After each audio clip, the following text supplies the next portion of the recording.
My name is Michael Nance. I grew up in the Tennessee Valley, and I've lived here all my life. I'm one of many folks that maintain TVA's transmission lines that string through thousands of acres of the Tennessee Valley. It's my job to make sure we don't have the wrong tree in the wrong place. TVA's 16,000 miles of transmission lines are the lifeblood of the valley, and at the end of these lines are 9 million customers, all of whom have come to depend on our reliable power. From hospitals to schools to a customer's home, the valley depends on TVA's electricity. Transmission lines are high-voltage power lines that bring electricity from one of TVA's many power plants to local distributors that in turn carry the electricity over low-voltage power lines to the homes and businesses of the valley.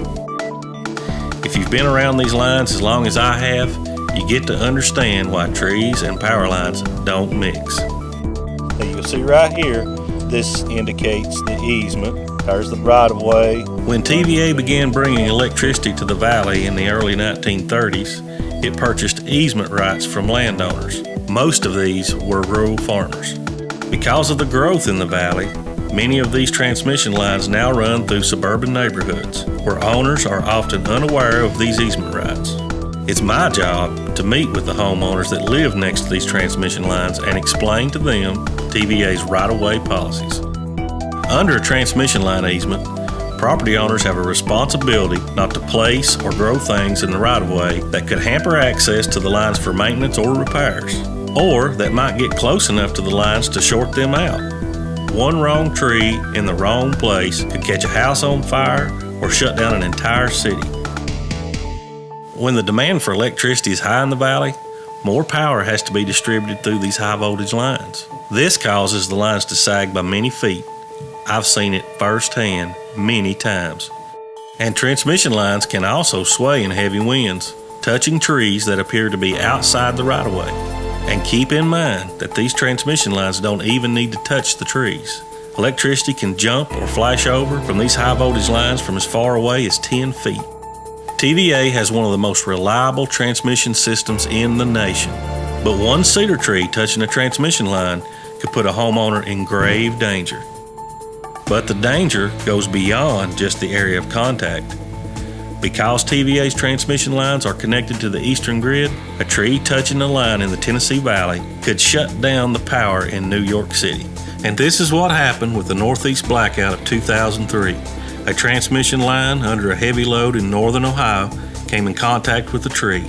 Within an hour's time, the largest blackout in North American history affected over 50 million people in 8 states and shut down most of New York City.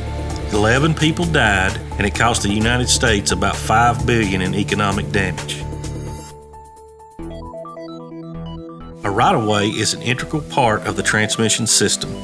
In simple terms, it's the strip of land immediately below and adjacent to a high-voltage transmission line. Transmission lines are not insulated, and that's one reason they're elevated much higher above the ground than other power lines, to keep them well away from people and trees. And since these lines are the backbone of the TVA transmission system, we're applying our consistent, standardized approach to all 16,000 miles of TVA lines. TVA begins the process by inspecting transmission lines from both the air and the ground, looking for trees, shrubs, and vines that may interfere with the right-of-way. The width of a right-of-way varies by the type of line. Higher voltage lines typically have wider rights-of-way than smaller lines. Most rights-of-way on the TVA system are 75 to 200 feet wide, accommodating lines that can carry up to 500,000 volts. TVA establishes 2 zones within a transmission right-of-way. In the border zone between the edge of the right-of-way and the lines, and with prior approval, we allow low-growing trees and shrubs whose mature height will not exceed 15 feet. We remove any trees or plants in the border zone that are or could grow to be more than 15 feet high. Additionally, trees planted within the border zone should not have any portion of their canopies under the lines. It's kind of shocking when you're used to that. Oh, I bet. And it just goes shoo. Just because we're removing trees from the easement doesn't mean that we don't allow certain types of low-growing species in the easement. So, I'll work with you on that. Right. In the wire zone directly under the lines, We allow only low-growing, non-woody plants. These areas are maintained by mowing and a limited use of herbicides. Controlling trees and shrubs and other plants in the right-of-way isn't just about protecting the integrity of the grid. It's also about speeding up repairs when a tornado tears down a tower or an ice storm brings down a line. That means no woody plants in the transmission right-of-way that could impede access to the lines and delay restoration. None of us want to be in the dark for too long. TVA has been managing rights-of-way across the Tennessee Valley for nearly 80 years. And since we began a more consistent right-of-way policy, we've only received a handful of formal complaints, and a few informal ones too.